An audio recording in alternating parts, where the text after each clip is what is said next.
అసలు విషయం నేను ఎందుకున్నానో తెలుసా ఈ కొండ మీద? నకృతం దైవ సంఘైశ్చ నకృతం విశ్వకర్మణ స్వేచ్ఛయా క్రీడతే తత్ర ఇచ్ఛారూపం విరాజిత.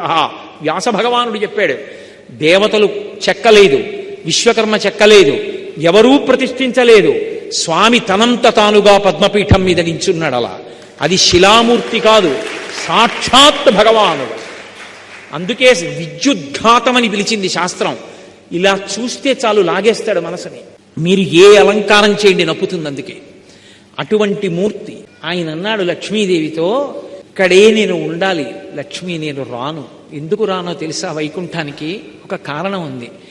కలియుగంబున ప్రజలు పాపకర్మంబులాచరించి తత్ పాపకర్మ ప్రభావంబున రోగాది దుఃఖములు కలుగగా తాళలేక మొరలు పెట్టి నన్ను పిలువ వారిని బ్రోవకుండగా విడుచుట నాకు పాడి కాదు.